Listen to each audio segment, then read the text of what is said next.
പള്ളിയിൽ DJ കണ്ടില്ലേ? കണ്ടായിരുന്നോ? പള്ളിയിൽ കണ്ടല്ലോ DJ. ഞാൻ വെറുതെ അതാ ഞാൻ പറഞ്ഞത്, ഞാൻ വെറുതെ തള്ളുകയാണെന്ന് പറയരുത്. സംഭവമല്ല, യാഥാർത്ഥ്യമാണ്, നിങ്ങൾക്ക് മനസ്സിലാക്കണം. പള്ളിയിൽ ഭയങ്കര DJ, നല്ല അടിപൊളി പള്ളി. എന്താ സംഭവം? കാണാൻ ലക്ഷങ്ങൾ, അത് കാണാൻ ലക്ഷങ്ങൾ, അത് കണ്ട് കൈയടിക്കാൻ ലക്ഷങ്ങൾ, 10,000 കണ്ട് ആഘോഷമാക്കാൻ ലക്ഷങ്ങൾ. പള്ളികൾ അല്ലാഹുവിന്റെ റസൂൽ പറഞ്ഞതാ. തുസഖ്റഫുൽ മസാജിദു കമാ തുസഖ്റഫുൽ കനായിസ് വൽ ബിയഉ കമാ ഖാല റസൂലുള്ളാഹി.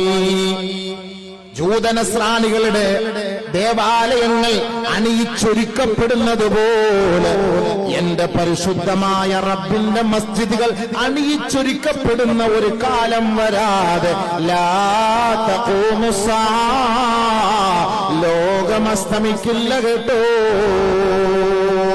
നബിയുനാ റസൂലുള്ളാഹി. ലക്ഷക്കണക്കിന് രൂപ, 7 ലക്ഷം രൂപ, 10 ലക്ഷം രൂപ, ലൈറ്റിട്ട് അലങ്കരിക്കാം പള്ളി ഭയങ്കര സെറ്റപ്പില്. പിന്നെ മ്യൂസിക്കും അതിനനുസരിച്ച് കുറച്ച് ബ്ലിങ്ക് ചെയ്യുക, ഡാൻസ് ആടുക. പള്ളിക്ക് അല്ലാഹുവിന്റെ റസൂൽ പറഞ്ഞതല്ലേ, യാഥാർത്ഥ്യായില്ലേ? നേരിൽ കണ്ടില്ലേ? മസ്ജിദുകളിലെ മുസ്ഹഫ് പോയി നോക്ക്. പരിശുദ്ധമായ മുസ്ഹഫുകളൊക്കെ നമ്മുടെ അലമാരയിൽ ഇരിക്കുമ്പോ അതിന്റെ താഴെ ഇരുന്ന് നമ്മള് മൊബൈലിൽ നോക്കിയിട്ടാണ് ഖുർആൻ ഓതുന്നത്.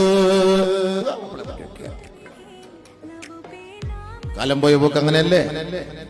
അങ്ങനെ ആയില്ലേ ഇപ്പൊ സമുദായം? അല്ലാഹുവിന്റെ റസൂൽ സല്ലല്ലാഹു അലൈഹി വസല്ലം തങ്ങൾ പറഞ്ഞ യാഥാർത്ഥ്യമതായി ഇന്ന് പുലരുകയാണ്. നേരിട്ട് പുലരുന്ന സത്യമാണ്. മുസ്ഹഫും പള്ളികളൊക്കെ അലങ്കരിക്കപ്പെട്ട് അങ്ങനെ ഇരിക്കും. ജൂതനസ്രാണികളുടെ പള്ളികൾ അലങ്കരിക്കപ്പെടുന്നത് പോലെ മുസ്ലിം സമുദായത്തിന്റെ പള്ളികൾ അലങ്കരിക്കപ്പെടും. അത് ഓർത്തോ, ഈ സമുദായത്തിന്റെ നാശമായിരിക്കും. ഫൽഹലാകു അലൈക്കും. ഹബീബായ റസൂലുള്ളാഹി സ്വല്ലല്ലാഹു അലൈഹി വസല്ലം തങ്ങൾ പറഞ്ഞ വാക്കാണ്, യാഥാർത്ഥ്യമാണ്. നമസ്കരിക്കാൻ ആളില്ല.